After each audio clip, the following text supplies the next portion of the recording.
जय हिंद दोस्तों, रोजगार पथ में आपका स्वागत है। आज हम तत्सम एवं तद्भव शब्दों से संबंधित टॉपिक पर चर्चा करेंगे। जिस भी परीक्षाओं में हिंदी के प्रश्नों को पूछा जाता है उसमें हमें एक या दो प्रश्न ऐसे मिल जाते हैं जिसमें तत्सम एवं तद्भव शब्दों की पहचान करना होता है। तो आइए शुरू करते हैं। तत्सम शब्द क्या होते हैं? तत्सम शब्द वे हैं जो संस्कृत भाषा से बिना किसी बदलाव के सीधे हिंदी में आ गए हैं। तो संस्कृत के जितने भी शब्द हैं वो तत्सम शब्द होते हैं। संस्कृत के जो भाषा के जो शब्द हैं वो हिंदी में वैसे ही यूज कर लिए जाते हैं जैसे संस्कृत भाषा में इस्तेमाल किए जाते हैं, तो वो तत्सम शब्द कहलाते हैं। जैसे अग्नि, सूर्य, ये तत्सम शब्द हैं। अग्नि, इसका तद्भव क्या होगा? अग्नि का आग हो जाएगा। सूर्य का तद्भव शब्द क्या हो जाएगा? सूरज हो जाएगा। तो ये अग्नि और सूर्य ये तत्सम शब्द हैं एवं आग एवं सूरज ये तद्भव शब्द हैं। तो आइए तत्सम शब्दों की पहचान के लिए कुछ नियमों को देखते हैं। पहला क्या है? आधे व्यंजन वाले शब्द। जिन भी शब्दों में स्वर रहित व्यंजन होते हैं अर्थात आधे व्यंजन होते हैं वे लगभग 99.99% तत्सम शब्द होते हैं। जैसे कुछ उदाहरण के माध्यम से देखते हैं। अग्नि, अग्नि में आधा ग है, ग्रह आधा र है, गृह आधा र है, प्रकार, दुर्दशा, दुस्साहस, इसमें आधा स है, या इसी को हम स्वर सहित व्यंजन भी बोलते हैं जो कि आधा स है। तो ये सब शब्द जो हैं वो तत्सम शब्द हैं जिसमें आधे व्यंजन होते हैं। दूसरा देखते हैं संयुक्त व्यंजन वाले शब्द। तो संयुक्त व्यंजन कौन कौन से शब्द वर्ण होते हैं? तो छ, त्र, ज्ञा, स्र, द्य, ये 5 जो वर्ण हैं ये संयुक्त व्यंजन कहलाते हैं। तो इन वर्णों की मदद से जितने भी शब्द बनते हैं वो तत्सम शब्द कहलाते हैं। जैसे क्षत्रिय, छात्र, विज्ञान, श्रीमान, विद्यालय, तो ये सब शब्द तत्सम शब्द हैं। तो संयुक्त व्यंजन से बनने वाले शब्द तत्सम शब्द होते हैं। आगे देखते हैं रेफ र से बने शब्द। रेफ र का मतलब ये जो ऊपर र होता है इससे जो शब्द बनते हैं ये तत्सम शब्द होते हैं। जैसे कर्ण हो गया, अर्जुन हो गया, दुर्दिन हो गया, निर्विरोध हो गया, दुर्दशा हो गया। तो इसमें जो ऊपर जिसको उड़नतुआ र बोलते हैं इसका इस्तेमाल हुआ है तो ये भी तत्सम शब्द होंगे। अर्जुन हो गया, इसमें इन सब शब्दों में रेफ र मतलब ऊपर वाले र का इस्तेमाल हुआ है तो ये तत्सम शब्द होंगे। पदेन र क्या होता है? जिसमें नीचे वाला जो शब्द के नीचे र लगता है, इनसे जो शब्द बनते हैं वो भी तत्सम शब्द होते हैं। जैसे कृष्ण, इसमें कृष्ण में पदेन र है। कृपया, इसमें भी पदेन र है। तृण, मातृ, पितृण, इन सभी में पदेन र है मतलब शब्द के नीचे जो र लगा हुआ है इसे पदेन र बोलते हैं। तो इस र के माध्यम से जितने भी शब्द बनते हैं वो तत्सम शब्द होते हैं। अगला देखते हैं जिस शब्द का अंतिम वर्ण ड़ हो वो तत्सम शब्द होते हैं। मतलब जिन शब्दों में ड़ का इस्तेमाल होता है वे तत्सम शब्द होते हैं। जैसे परिमाण, ब्राह्मण, रावण, लक्ष्मण, अनुकरण, कुंभकर्ण, पर्यावरण, पुराण, श्रवण, पाषाण, ये जितने भी शब्द उदाहरण में दिए गए हैं ये किसी न किसी परीक्षा में अवश्य पूछे गए हैं। तो ड़ शब्द से बनने वाले जितने शब्द होते हैं वो तत्सम शब्द होते हैं। विसर्ग चिन्ह वाले शब्द जो होते हैं वो, जैसे किसी शब्द के बाद में विसर्ग लगा होता है तो वो शब्द ज़्यादातर तत्सम होते हैं। जैसे प्रातः, प्रायः, दुख, अतः, पुनः, तो विसर्ग से बनने वाले जो शब्द होते हैं वो तत्सम शब्द होते हैं। हलंत चिन्ह वाले शब्द भी तत्सम शब्द होते हैं। जैसे वरण, मूल्यवान, विद्वान, श्रीमान, श्रीमद, जगत, भागवत, तो इन सभी शब्दों के जो अंत में वर्ण है उसमें हलंत लगा हुआ है तो ये तत्सम शब्द होंगे। अनुस्वार चिन्ह वाले जितने भी शब्द होते हैं वो भी तत्सम शब्द होते हैं। अनुस्वार किसको बोलते हैं? तो इसको अनुस्वार बोलते हैं। तो अनुस्वार चिन्ह से बने शब्द तत्सम शब्द होते हैं। तो यहाँ पे कुछ उदाहरण दिए गए हैं जैसे अंक, अंकित, संख्या, मयंक, संसार, संस्कृत, संविधान, संजय, संशय, संहार, लिंग, गंगा। तो सभी शब्दों में यहाँ पर अनुस्वार लगा हुआ है। अनुस्वार के कारण ये तत्सम शब्द हो जाएंगे। जितने भी कठिन जटिल उच्चारण या वर्तनी वाले शब्द होते हैं वो भी तत्सम शब्द होते हैं। मतलब जो बोलने में या उच्चारण करने में वर्तनी में कठिन हो, जटिल हो, तो वो तत्सम शब्द होते हैं। जैसे शुश्रूषा, उज्ज्वल, अंत्याक्षरी, आशीर्वाद, सुश्रुत। तो इन सब को उच्चारण करने में या वर्तनी में कहीं ना कहीं कठिनाई आती है बोलने में, तो ये शब्द जो होंगे ये तत्सम शब्द होंगे। आगे देखते हैं, संस्कृत के उपसर्ग से जितने भी शब्द बनते हैं वो सभी तत्सम शब्द होते हैं, क्योंकि तत्सम शब्द वही होते हैं जो संस्कृत के शब्द होते हैं। तो संस्कृत उपसर्ग से जितने भी शब्द बनेंगे वो तत्सम शब्द होंगे। जैसे प्रतिवर्ष, प्रतिवर्ष किससे बना है? प्रति प्लस वर्ष से मिलके बना है। तो प्रति क्या है? संस्कृत का उपसर्ग है। तो ये प्रतिवर्ष जो होगा ये तत्सम शब्द होगा। आजन्म, आ प्लस जन्म हो जाएगा। निर्धन, निह प्लस धन। दुष्परिणाम, दुष्चरित्र, पराक्रम, पर्यावरण, अभ्युदय, अत्याचार, अति प्लस आचार मिलके अत्याचार हो जाएगा। अति प्लस आचार मिलके अत्याचार हो जाएगा। तो ये अति जो है ये संस्कृत का उपसर्ग है, अति प्लस आचार। तो ये जितने भी संस्कृत के उपसर्ग से शब्द बनेंगे वो सभी तत्सम शब्द होंगे। सुपुत्र, कुपुत्र, प्रकाश, अन्वेषण इत्यादि हो गया। तो संस्कृत के उपसर्ग से बनने वाले शब्द सभी तत्सम होंगे और संस्कृत के प्रत्यय से बने शब्द भी तत्सम होंगे। संस्कृत के उपसर्ग और प्रत्यय से जितने भी शब्द बने हैं वो सभी तत्सम होंगे। तो संस्कृत के प्रत्यय से बने कुछ शब्दों को देखते हैं। जैसे पूजनीय, पूज प्लस अनियर। तो ये अनियर क्या है? ये संस्कृत का प्रत्यय है। गत्वा, गम प्लस कत्वा क्या है? तो ये संस्कृत का प्रत्यय है। लिखितुम, लिख प्लस तुमुन, तुमुन संस्कृत का प्रत्यय है। पठित, पठ प्लस कत, कत। तो ये संस्कृत का प्रत्यय है। तो ये सभी शब्द जो होंगे वो तत्सम शब्द होंगे क्योंकि ये संस्कृत के प्रत्यय से बने हैं। आगे देखते हैं, संस्कृत की क्रिया से बने शब्द। मतलब संस्कृत की क्रिया अर्थात धातु से बने शब्द होंगे तो जो वो भी तत्सम शब्द होंगे। जैसे पठनीय, पठ प्लस अनियर प्रत्यय लगा करके बना है। तो पठ क्या है? जो मूल क्रिया होती है उसी को धातु बोलते हैं या क्रिया बोलते हैं। तो पठ क्या है? संस्कृत का धातु क्रिया है, मूल क्रिया है। तो ये तत्सम शब्द होंगे। वेद शास्त्र, पुराण, रामायण, महाभारत आदि संस्कृत ग्रंथों में प्रयुक्त होने वाले जितने भी शब्द हैं वो सभी तत्सम शब्द होंगे। जैसे वेद शास्त्र, पुराण, रामायण, महाभारत आदि ये सभी संस्कृत में ही लिखे गए हैं। तो इनमें जितने भी शब्द यूज किए गए हैं ग्रंथों में, इन ग्रंथों में जो भी प्रयुक्त होने वाले शब्द हैं वो सभी तत्सम शब्द होंगे।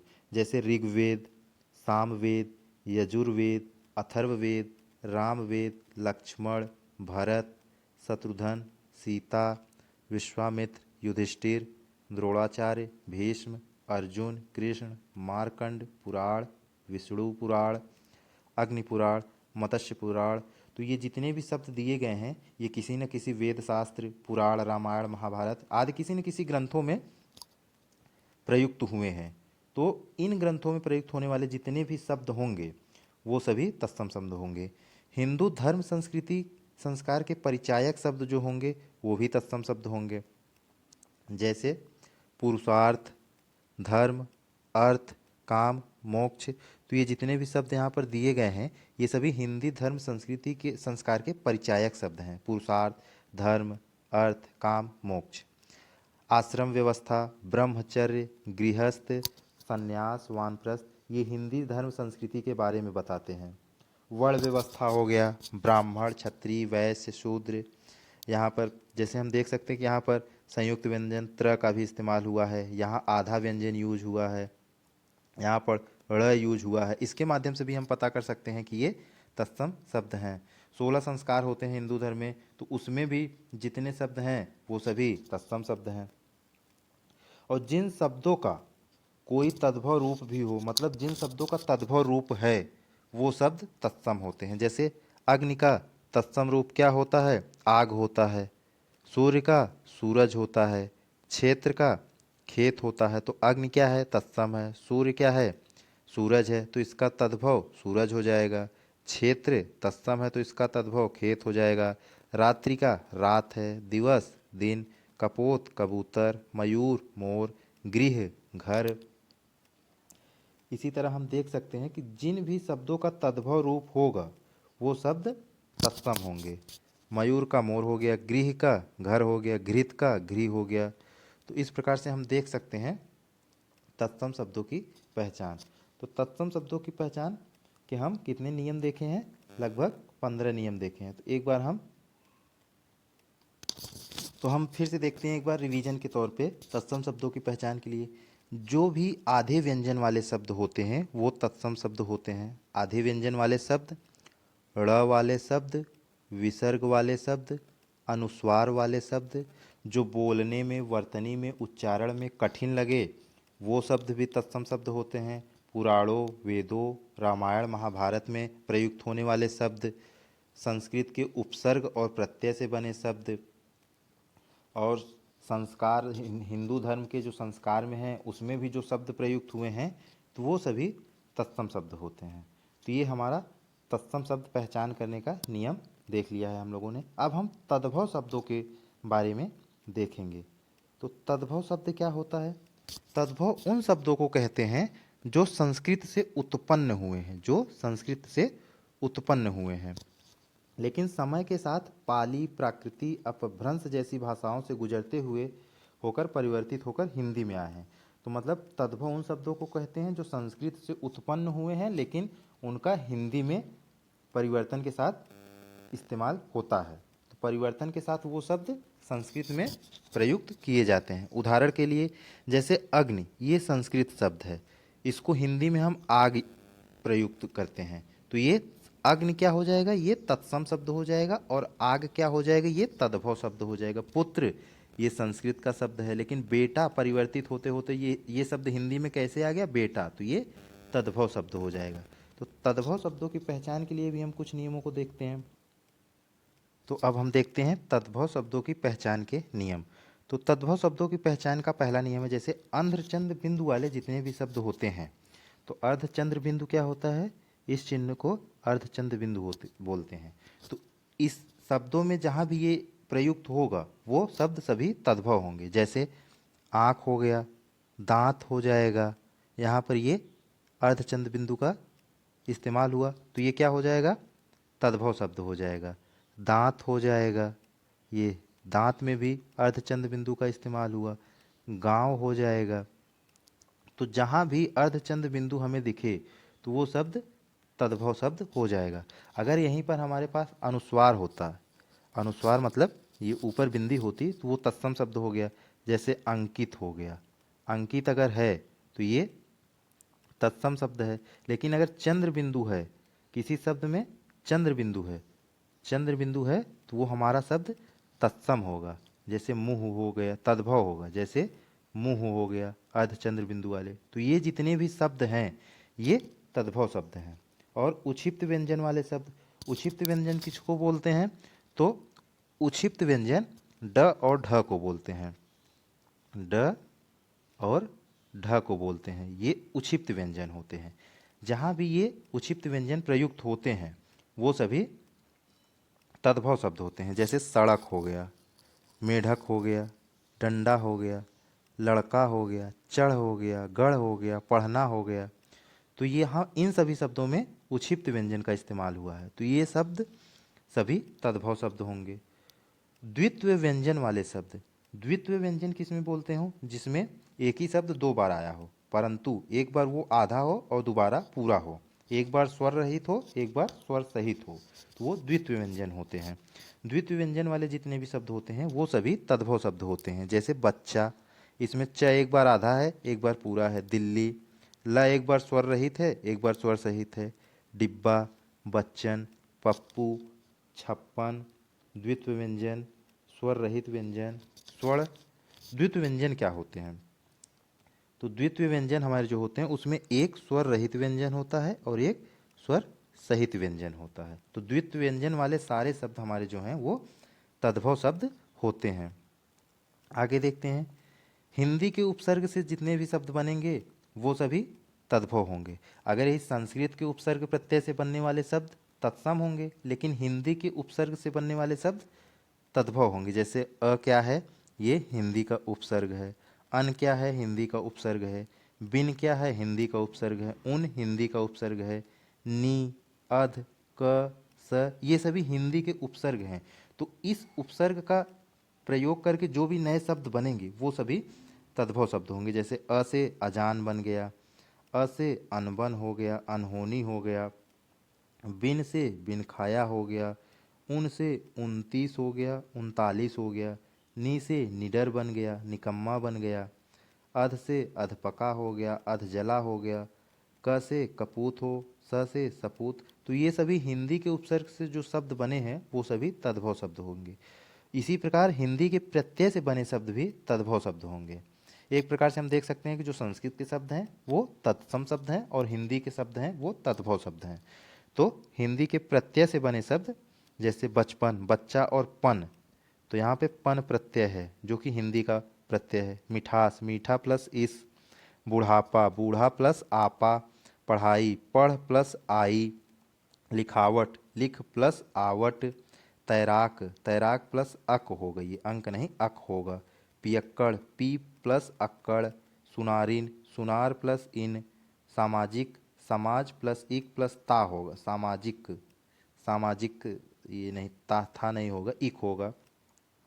तो ये यहाँ पे जितने भी प्रत्यय हैं ये सभी हिंदी के प्रत्यय हैं। तो इनसे जो भी शब्द बने हुए हैं, बचपन, मिठास, बुढ़ापा, पढ़ाई, लिखावट, तैराक, ये सभी शब्द तद्भव शब्द हैं। आगे और देखते हैं, जैसे हरियाली हो गया, हरि प्लस आली, आली प्रत्यय से बना है। सुंदरता, ये सुंदर प्लस ता हो जाएगा। मधुरता, मधुर प्लस ता हो जाएगा। दूध वाला, दूध प्लस वाला, वाला क्या है, हिंदी का प्रत्यय है, तो ये दूध वाला क्या हो गया, तद्भव शब्द हो गया। तो हिंदी के उपसर्ग और प्रत्यय से जो भी शब्द बनेंगे वो हमारे तद्भव शब्द होंगे। इसी प्रकार हिंदी की क्रिया से भी जो शब्द बने हैं वो भी हमारे तद्भव शब्द होंगे। जैसे पढ़ाई, तो पढ़ाई किससे बना है, हिंदी की जो मुख्य क्रिया है ये पढ़ से बना है। पढ़ाई पढ़ से। लिखावट का, इसमें क्रिया क्या है, लिख।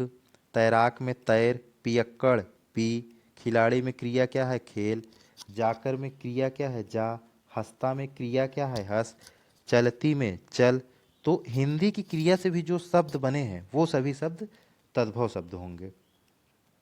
आगे देखते हैं, जो शब्द सरल, सुगम, आसान वर्तनी व उच्चारण वाले हैं वो सभी तद्भव शब्द होंगे। जैसे आग, सूरज, खेत, कबूतर, रात। तो हम देख रहे हैं कि ये शब्द वर्तनी में और उच्चारण करने में आसान है, तो ये हमारे तद्भव शब्द होंगे। लेकिन वहीं कठिन और जटिल उच्चारण वाले शब्द जो थे वो हमारे तत्सम शब्द थे। तो ये आसान वर्तनी वाले शब्द हो गए, तो हमारे तद्भव शब्द हैं।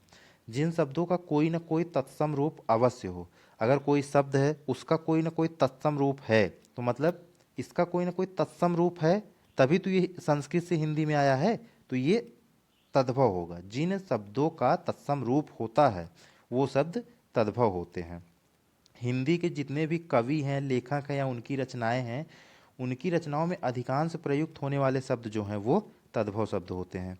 जिन शब्दों का प्रयोग आधुनिक समय अर्थात वर्तमान काल में बहुत अधिक किया जा रहा है, तो जिन शब्दों का प्रयोग वर्तमान समय में बहुत अधिक किया जा रहा है और उनके उच्चारण में आसानी है, तो वो सब शब्द जो हैं वो तद्भव शब्द होंगे। जैसे हरिद्रा, हरिद्रा क्या है, ये तत्सम शब्द है, लेकिन हल्दी क्या है, हल्दी ज़्यादा प्रयुक्त हो रही है हरिद्रा की जगह पर, तो हल्दी क्या है, तद्भव है। सौंदर्य क्या है, सौंदर्य तत्सम है, लेकिन सुंदर क्या है, तत्सम है। क्रोध क्या है, गुस्सा है, क्रोध क्या है, तत्सम है, लेकिन उसी की जगह अगर गुस्सा हम प्रयुक्त करते हैं तो ये तद्भव शब्द हैं। तो आधुनिक समय में जिन शब्दों का ज़्यादा इस्तेमाल हो रहा है, प्रयुक्त किए जा रहे हैं, वो सभी शब्द जो हैं तत्सम शब्द हैं, तद्भव शब्द हैं, सॉरी।